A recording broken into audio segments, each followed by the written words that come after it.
I never thought the day would come when my own parents would look me in the eye and tell me, in no uncertain terms, that my children weren't welcome in their home. Yet there I was, standing in my kitchen, gripping my phone so tightly my knuckles turned white. My mother's voice was light, almost too casual, like she was about to ask me about the weather. Honey, we need to talk about Thanksgiving this year. For a fleeting second, my heart warmed. Despite all the tension between us, I still held on to the fragile hope that these traditions meant something. That maybe, just maybe, this year would be different. Of course, Mom. What's the plan? I asked, already picturing the golden turkey, the scent of cinnamon filling the house, the children giggling around the table. A pause, just long enough for unease to creep in. Well, she said, clearing her throat, this year we're doing something a little different. A smaller dinner. Just adults. I frowned. No kids at all? Another pause, this time longer. Then her voice, hesitant but firm. Not exactly. A cold knot twisted in my stomach. What do you mean? She let out a small sigh, the kind that made it seem like she was the one being put in an uncomfortable position. Allie, we love your kids. We really do. But they're a bit energetic. And honestly, we just think it would be better if you left them with a sitter this year. I gripped the edge of the counter. Just my kids? Silence. Then a breath. Daniel and Sophie are bringing their boys, of course, but, they're quieter, more well-mannered. It's just easier that way. I felt like I had been slapped. My vision blurred as heat rushed to my face. They're just children, Mom. Emma is 7, Lucas is 4. Of course they have energy, but they love you, and they're good kids. Mom's tone sharpened, irritated that I wasn't simply accepting this. We just want a peaceful evening, Allie. It's not personal. Not personal? I swallowed the sharp words clawing their way up my throat. It was never just about Thanksgiving. It was the way they always treated my children like an afterthought while Daniel's boys were their pride and joy. The way they never missed Daniel's kids' school plays but couldn't be bothered to come to Emma's dance recital. The way Christmas presents were always just a little bit more thoughtful for them. And now, they weren't even hiding it anymore. I can't believe this. My voice was barely above a whisper. You're actually telling me that my kids aren't welcome, but Daniel's are? Mom sighed, exasperated. Oh, Allie, don't be so dramatic. It's just one dinner. A hollow laugh escaped my lips. Just one dinner? She hesitated. You and Liam are still invited, of course. I almost laughed at the absurdity of it. They wanted me there. Just not the two little humans I loved more than anything in this world. I swallowed the lump in my throat, forcing my voice to remain steady. No, Mom. If my kids aren't welcome, then neither am I. A long silence, then a sharp exhale, like I was the one being unreasonable. Suit yourself. And just like that, the line went dead. I stood there, still clutching my phone, the weight of her words settling over me like thick fog. From the other room, I heard the sound of laughter. High-pitched, carefree. Emma and Lucas were in the living room, building a pillow fort, completely unaware that the grandparents they adored had just cast them aside like an inconvenience. I took a deep breath. My mind was racing. I had spent my whole life trying to please my parents, bending over backward for their approval. But at what cost? If I let them get away with this, if I went to that dinner while my children sat at home wondering why they weren't good enough, what kind of mother would that make me? No, I wasn't doing this anymore. They had made their choice. Now it was time for me to make mine. I stood there for what felt like an eternity, staring at my phone like it had just delivered a death sentence. My mother's words echoed in my mind, sharp and unforgiving. It's just easier that way. They're quieter, more well-mannered. It's just one dinner. I clenched my jaw, the bitter taste of realization settling on my tongue. It was never just one dinner. I turned toward the living room, where Emma and Lucas sat on the floor, laughing as they built a fort out of couch cushions. Their giggles were pure, untainted by the ugliness I had just experienced. I envied them, their innocence, their unwavering love for people who didn't deserve it. Emma looked up at me, her big brown eyes shining with excitement. Mommy, come see! It's a castle! I forced a smile, stepping closer. A castle, huh? Who lives there? Lucas, his golden curls bouncing as he jumped up and down, clapped his hands. We do. And you're the queen. The words struck me harder than they should have. Queen. If only they knew how powerless I felt in this moment. I knelt beside them, smoothing Lucas's hair as he grinned up at me. That sounds like a pretty great kingdom. And it was. This was my family, the only family that mattered. So why did I still feel like that abandoned little girl, waiting for scraps of affection? The ghosts of childhood. I walked into the kitchen and gripped the counter, staring at my reflection in the dark window. My own face looked unfamiliar, drawn, tense, exhausted. This wasn't just about Thanksgiving. This was about years of being the afterthought. Memories I had long buried came clawing their way back. I saw myself at 6 years old, sitting alone at the school auditorium, waiting for my parents to arrive for my class recital. They never did. But when Daniel had his soccer championship, they were in the front row, cheering so loudly I could hear them over the announcer. At 10 years old, I saved up my allowance to buy my mom a birthday gift. A bracelet, cheap, but I thought it was beautiful. She never wore it. The next week, Daniel gave her a pair of earrings my father had obviously bought, and she wore them every day. At 16, I got my first job working weekends at a bookstore. I was proud of myself. But my parents' reaction? Why would you work when you should be focusing on finding a good college like Daniel did? At 24, I gave birth to Emma. My mother visited me in the hospital, smiled, and said, "She's adorable, but oh, Daniel just had the most exciting news. He got promoted." I had spent my entire life fighting for their approval, and I had spent just as long convincing myself it wasn't as bad as it seemed. That deep down they loved me just the same. But now they weren't even pretending anymore. The illusion shatters. The door creaked open, and Liam stepped in. He took one look at my face and sighed, setting his coffee down.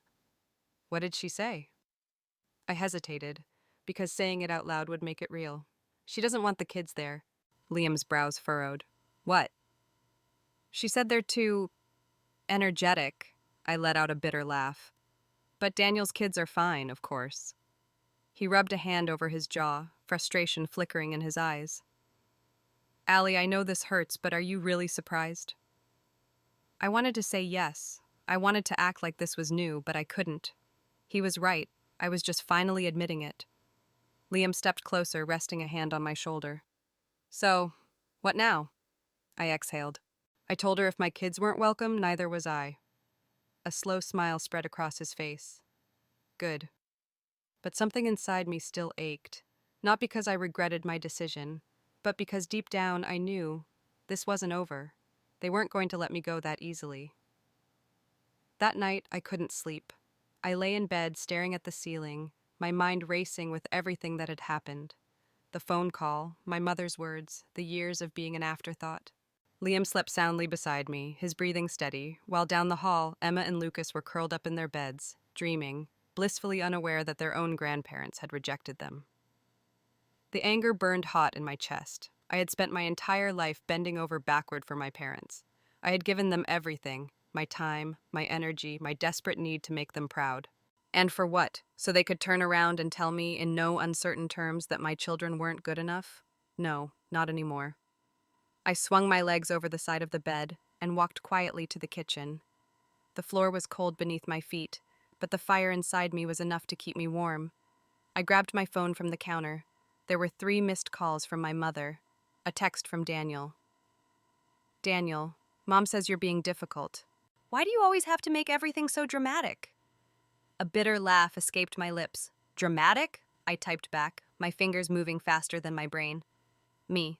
Oh, so she told you she uninvited my kids but still wants me there? The typing bubbles appeared, then disappeared. A full minute passed before he finally responded. Daniel. She just wants a calm dinner, Allie. You know how your kids can be a lot. I gripped the phone so tightly my knuckles turned white. A lot? A lot? Like they were a burden. Like they were something to be tolerated, not loved. Something inside me snapped. Me. Enjoy your perfect Thanksgiving, Daniel. I won't be there. And before he could respond, I turned off my phone and set it down with a finality that sent a shiver through me. For the first time in my life, I wasn't playing by their rules. The weight of a lifetime. I stood there, gripping the counter, as the weight of my decision settled over me. I had always been the reliable one. When my parents needed groceries, they called me. When their Wi-Fi stopped working, I drove over to fix it. When they needed help organizing a party, I was the one making calls and running errands. Daniel, he got to be the golden child, doing the bare minimum while reaping all the rewards. And I let them treat me that way. I let them believe that I would always be there. Not anymore. I closed my eyes, inhaling deeply.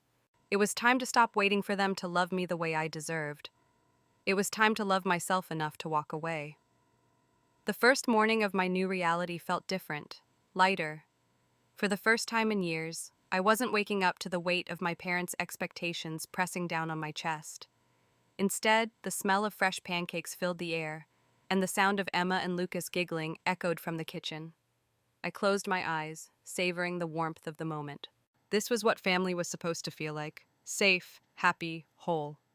Then my phone buzzed, the peace shattered. I glanced at the screen. 15 missed calls, 12 from my mother, 3 from Daniel. My stomach clenched, but I ignored it. Today was ours. The immediate fallout. By noon, the calls hadn't stopped. A part of me wanted to shut off my phone completely, but another part, the part that had spent a lifetime craving their approval, was still drawn to it. I finally gave in and opened my texts. Mom, Allie, answer your phone. We need to talk. Mom, I hope you're happy. Your father is very upset. Do you even care? Daniel, Mom says you're being childish. Just come over. You don't have to make this a whole thing. I clenched my jaw, fighting the wave of guilt that crept in. That was their favorite trick: make me feel responsible for their emotions. I turned off my phone and slid it across the counter. Liam, who had been watching me from across the kitchen, raised an eyebrow. Still going? I exhaled sharply. Non-stop. He leaned back against the counter, arms crossed. Let me guess. Mom's playing the victim, Daniel's telling you to stop making a scene, and your dad is just conveniently upset? I let out a humorless laugh. Pretty much. Liam shook his head. It's like clockwork with them. And he was right. Every time I pushed back, even in the smallest way, they made me the villain. But this time, I wasn't playing along. Daniel's visit. The pressure tactics escalate. That evening, as I was tucking Lucas into bed, the doorbell rang. Liam and I exchanged a glance. We already knew who it was. I took a deep breath before heading to the door. Sure enough, when I looked through the peephole, Daniel. I debated ignoring him, but if I didn't open the door, he'd just keep coming back. I swung the door open and leaned against the frame, arms crossed. What do you want? Daniel sighed, running a hand through his perfectly styled hair. Jesus, Allie, can we just talk? I stepped aside begrudgingly, letting him in. He walked in like he owned the place, like he had some divine right to be here. Liam stood near the kitchen, arms folded, silent but very much present. Daniel's gaze flicked to him before settling on me. Mom is losing it. Dad won't even talk. You seriously couldn't just let this go for one night? I let out a sharp breath. Let it go? I repeated. Daniel, they uninvited my children from Thanksgiving. Do you understand how messed up that is? He rolled his eyes. They weren't uninvited, Allie. Mom just wanted a quieter dinner. That's not a crime. I laughed, but there was no humor in it. You mean your kids were invited, mine weren't. Call it what you want, but that's not quiet, that's exclusion. Daniel pinched the bridge of his nose. You always make things so much bigger than they need to be. Because they are big, Daniel, I snapped. You wouldn't get it because you've never been on the other side of it. You were always the favorite, the golden child, the one who could do no wrong. His jaw tightened. That's not true, I scoffed. Really? When was the last time they forgot your birthday? When did they ever make you feel like you weren't enough? When did they ever dismiss your children the way they just dismissed mine? Silence. Daniel didn't have an answer to that. But instead of admitting I was right, he doubled down. Look, I'm not saying they're perfect, but they're our parents. They love us. Can you really not just move past this? I took a slow breath, steadying myself. I have moved past it. That's why I'm not playing their games anymore. Daniel exhaled heavily, shaking his head. So that's it? You're cutting them off? I hesitated. Not yet. But they were forcing my hand. I'm setting boundaries, Daniel. My voice was firm. And if they can't respect that, then yeah, maybe I will cut them off. Daniel's expression darkened. You'll regret it. I met his gaze without flinching. No, Daniel, they will. The beginning of a bigger war. After Daniel left, I stood in the doorway for a long time, staring out into the dark. Liam came up behind me, wrapping his arms around my waist. How bad was it? He asked. I sighed, leaning back into his chest. Exactly what I expected. Guilt trips, deflection, making me feel like the bad guy. Liam pressed a kiss to my temple. But you're not. I swallowed hard. Then why does it still feel like I am? Because that was what they had trained me to believe. But I was done being trained. This wasn't over. They weren't going to stop. And I had the sinking feeling that the next thing they did would be even worse. For the next few days, I kept my phone on silent. I knew my parents wouldn't just let this go, but for the first time I didn't care. Every missed call, every unread message, it was proof that I was breaking free. I had spent years believing that if I just tried harder, if I just did everything right, they would finally love me the way they loved Daniel. But now I saw it clearly. They never would. And I wasn't going to beg for scraps anymore. The suspicious credit card statement. It wasn't until Friday afternoon that I noticed something odd. I was paying bills, going through my accounts, when a transaction caught my eye, 178.34 grocery store. Except I hadn't gone grocery shopping that week. I scrolled further, 65.29, gas station, 212.90, online retailer. A sick feeling crawled up my spine. I clicked into the details and felt my stomach drop. These charges weren't mine. I checked the card number. It was my credit card. I took a slow, shaking breath, my mind racing. There was only one explanation. My parents had been using my card. The confrontation, and the lies start unraveling. I didn't hesitate. I grabbed my phone, scrolled to my mother's name, and called. She answered immediately, her voice sickeningly sweet. Oh, so you finally decided to stop ignoring your family? I didn't waste time. Are you using my credit card? Silence, then a scoff. Oh, Allie, don't be ridiculous. Then explain the $178 charge at the grocery store in your neighborhood, and the gas station, and the online purchases. More silence, then a sigh. It's just a few things, Allie. You make good money. What's the big deal? I gripped the phone tighter. The big deal is that you stole from me, she gasped. Don't be dramatic. Dramatic? You've been using my card without asking for how long? More silence. Then, years. The word knocked the breath out of me. I thought back.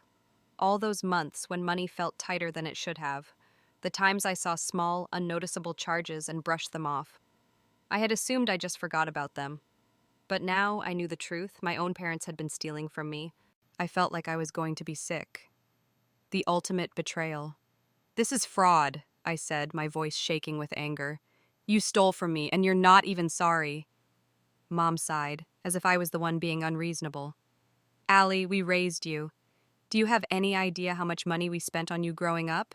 And you're mad about a few charges? I almost dropped the phone.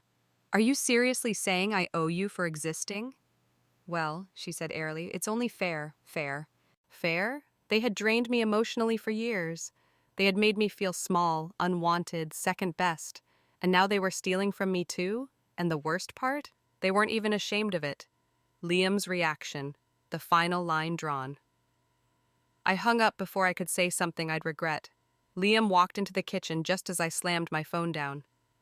What happened? I turned to him, chest rising and falling in ragged breaths. They've been using my credit card for years. His entire body stiffened. What? They stole from me, Liam. My own parents. For a moment, he didn't speak, just stared at me like he couldn't quite believe it. Then his jaw clenched. That's it, he said, voice sharp. You're cutting them off. I swallowed hard. I don't know. Allie. He grabbed my hands, forcing me to look at him. This isn't just manipulation anymore. This is financial abuse. They're never going to stop. Tears burned behind my eyes, but I refused to let them fall, because I knew he was right. This wasn't just about Thanksgiving. This was about every time they had used me. Every time they had drained me. Every time they had made me feel like I wasn't enough. And now, they had taken from me in the most literal sense. I had to end this. A decision is made, and a war begins. That night, I canceled the credit card. I removed their names from every account they had access to, and I sent one final text to my mother. Me. I know what you did. You're not getting another cent from me. Ever. She didn't respond right away, but when she did, her message made my blood run cold. Mom, You'll regret this, Allie. You don't turn your back on family. I exhaled slowly, gripping my phone. I wasn't turning my back on family. I was finally seeing them for who they really were. And I was done pretending. I barely slept that night. Even after canceling my credit card and cutting off their access to my accounts, my mind wouldn't stop racing.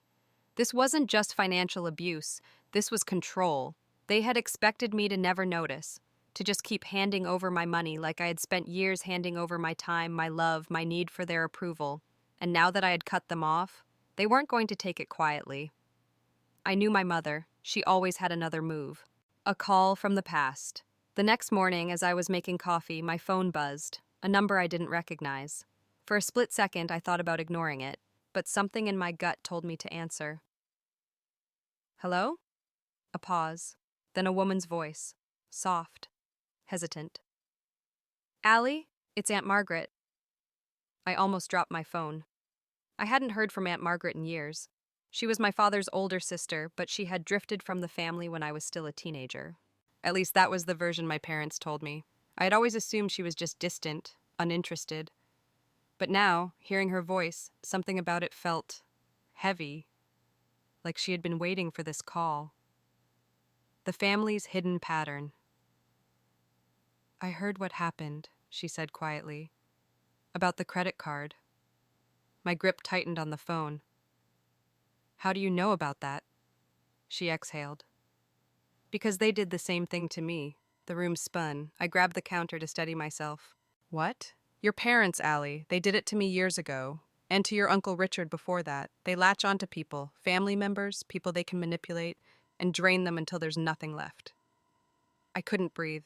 This wasn't just about me. They had done this before. And suddenly, memories that had never quite made sense started clicking into place. How Aunt Margaret had once been close to my father, until she wasn't. How Uncle Richard used to come over for Sunday dinners, until one day he didn't. How my mother always spoke about them with bitterness, calling them selfish and ungrateful. They hadn't abandoned the family. They had escaped. Aunt Margaret's warning. I know this is hard to hear, Margaret continued, but I called because I want you to be prepared. For what? My voice was barely above a whisper. She hesitated. They won't let you go without a fight. They need you. A cold shiver ran down my spine. Need me for what? She sighed. For money, for control, for validation. It doesn't matter. What matters is that they won't accept you walking away, and when they feel like they're losing control, they'll escalate. I swallowed hard. How bad did it get for you? Another pause. Then, quietly, they tried to ruin my life. Liam's reaction, and my final decision. When I hung up, my hands were shaking. Liam walked in, took one look at me, and frowned. Allie, what happened? I told him everything. The stolen money, the lies, Aunt Margaret's warning. By the time I finished, Liam's face was unreadable. Then slowly he said, We need to prepare for whatever they do next. I let out a shaky breath. How? I don't even know what they're going to do. He met my eyes. Yes, you do. And I did. I knew exactly what was coming. Because I had spent my entire life watching them tear people down when they didn't get what they wanted. But this time, they were going to find out what happened when the person they tried to control stopped playing their game. I knew something was coming. The way my mother's last text felt like a warning. The way Aunt Margaret's voice trembled when she told me they wouldn't let me go easily. I had spent years trying to convince myself they weren't as bad as they seemed. But now I was about to find out just how far they were willing to go to keep control over me. The legal threat, a new low. It happened 3 days later. I was sitting at the dining table, sipping coffee while Emma and Lucas drew pictures in their notebooks. The doorbell rang. Liam answered, and when he came back, he was holding a thick white envelope. It's from a lawyer. My stomach twisted. I took the envelope from him, my hands already trembling, and ripped it open. My eyes scanned the first few lines, and the blood drained from my face. They were demanding repayment for the money they had spent raising me. Food, clothes, school, medical bills, every expense they had ever covered for me as a child, itemized and totaled. The number at the bottom? $197,624. I felt like I had been punched in the gut. The weight of betrayal. I stared at the paper, unable to breathe. Liam's voice cut through the silence. Allie? I looked up at him, shaking my head, disbelief crashing over me in waves. They're suing me. Emma, hearing the tension in my voice, looked up. Mommy? I forced a smile, my hands shaking as I set the letter down. It's nothing, sweetheart. But inside, I was screaming. They had stolen from me, they had manipulated me, and now they were trying to legally force me to keep giving them money. This wasn't just toxic, this was war. Daniel's involvement, the final push. That night, my phone rang. I saw the name on the screen and almost ignored it, but I didn't. I needed to hear it. I needed to know if Daniel had been a part of this. You knew, didn't you? I said the second I answered. Daniel sighed. Mom called me yesterday. That was all the confirmation I needed. And you didn't think to tell me? My voice was razor sharp. What was I supposed to say? He sounded exhausted, but I didn't care. Allie, you're being unreasonable. They just want money. I cut him off. They want money, Daniel, and they're willing to destroy me to get it. A pause, then quietly. They said you left them no choice. I laughed, a hollow, bitter laugh. No choice? They had every choice, Daniel, and they chose this. I could hear him shifting, like he was uncomfortable. Allie, just apologize. Make it right. This doesn't have to go to court. Apologize. I closed my eyes, gripping the phone so tightly my fingers ached. They were stealing from me. They were suing me. And yet I was the one who needed to apologize. This was why they always got away with it. Because people like Daniel, people who wanted peace at any cost, always gave them a way out. Not this time. I took a slow, steady breath. You tell them one thing for me, Daniel. He hesitated. What? I'll see them in court. And I hung up. The final line is drawn. I turned off my phone and set it down, my hands still shaking. Liam wrapped his arms around me. Are you okay? I let out a long breath. No, because I wasn't. This was my own family, and they were trying to ruin me. But what they didn't realize, they had finally pushed me too far. I wasn't the scared little girl who just wanted their love anymore. I was done. And this time, I was going to win. I had always wondered what it would take for me to finally stop seeking their approval. Now I had my answer. It took them trying to destroy me. It took them suing their own daughter to squeeze out every last drop of control they had over me. And now, I was done playing nice. The day of the confrontation. I didn't wait for the legal process to drag on. I needed to face them, to look them in the eye and let them know they had lost. So I did something I hadn't done in months. I drove to my parents' house. Liam wanted to come with me, but I told him no. This was my fight. I parked in front of the house that had once felt like home. Now, it felt like enemy territory. I stepped out, walked up the porch, and knocked. Footsteps. Then the door swung open. My mother stood there, arms crossed, her lips pursed in feigned indifference. Oh, so you finally decided to stop sulking? She said, tilting her head. I stared at her. Cancel the lawsuit. She let out a small laugh, shaking her head. Allie, you're being dramatic. This is just about fairness. Fairness. I stepped inside, closing the door behind me. You stole from me for years. She waved a hand dismissively. We're your parents, Allie. We did everything for you. We were generous enough to let you help out when we needed it. And now you're turning your back on us? I clenched my jaw. This is the last time I'm going to say this. Cancel the lawsuit. Take your names off my accounts. And never contact me again.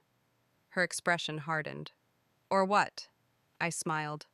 Or I'll make sure you regret it. The unveiling of their true colors. At that moment, my father walked into the room. Allie, he greeted me stiffly, as if I were some estranged acquaintance rather than his daughter. I turned to him. Do you really think you're going to win this? He exhaled through his nose. It's not about winning, it's about respect.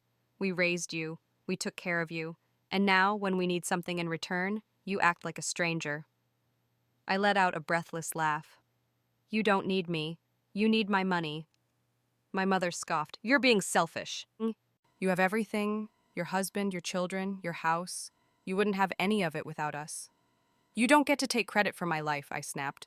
You didn't build this, I did. Her eyes flashed with anger. We made you who you are. I stepped forward, voice calm but lethal. Then you should have made me into someone who wouldn't fight back. A flicker of hesitation crossed her face.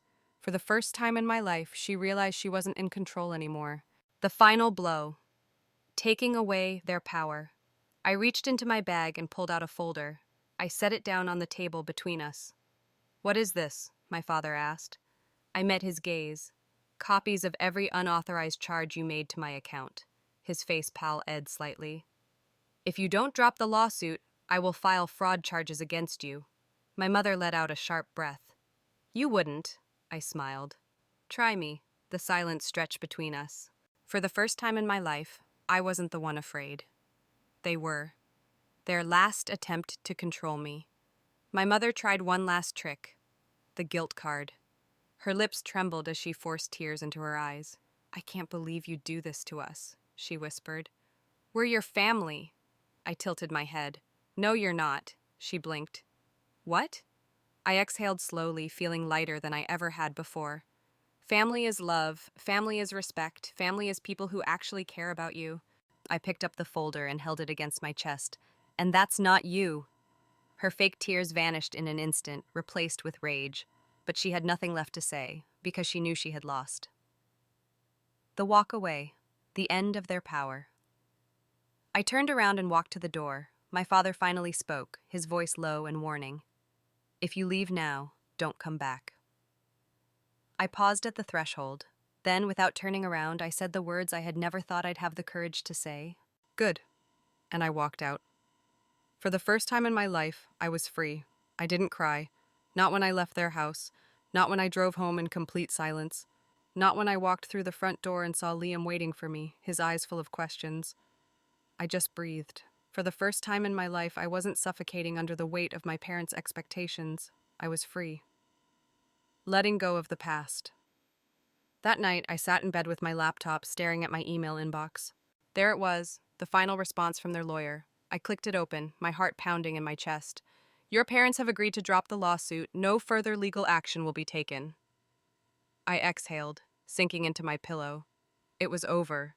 They had lost. And more importantly, I had won.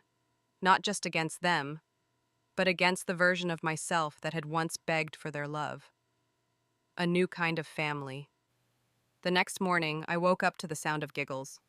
I walked into the living room to find Emma and Lucas sitting in the middle of the floor, their crayons scattered everywhere. Emma looked up and grinned. "Mommy, look! We made a picture of our family!" I knelt beside them, my heart tightening as I looked at the drawing. It was the four of us, me, Liam, Emma, and Lucas, holding hands under a bright yellow sun. No grandparents, no aunts, no uncles, just us. And for the first time, that didn't make me sad, it made me grateful. The final closure. A few days later, I got one last message from my mother. "Mom, we forgive you. You can come back for Christmas if you want." I stared at the words, feeling nothing but a quiet sort of amusement. They still didn't get it. They thought I would crawl back, desperate for their approval. They thought I still needed them. I deleted the message without responding, because I didn't need closure from them. I had already given it to myself. A new beginning. That Christmas, our house was filled with laughter. Emma and Lucas tore open their presents, their excitement filling every corner of the room. Liam pulled me into his arms, pressing a kiss to my forehead. "Merry Christmas, love." And for the first time in my life, I didn't feel like something was missing. I didn't feel like I had to prove anything to anyone. I was enough, just as I was, just as I had always been. The final words. I used to believe family was about blood, that no matter what, you had to forgive them, that you had to endure, that you had to keep giving until there was nothing left of you. But now I know the truth. Family isn't about blood. It's about love. It's about respect. It's about the people who see you, who choose you, who love you without conditions. And sometimes, the bravest thing you can do is walk away, not because you don't love them, but because you finally love yourself more.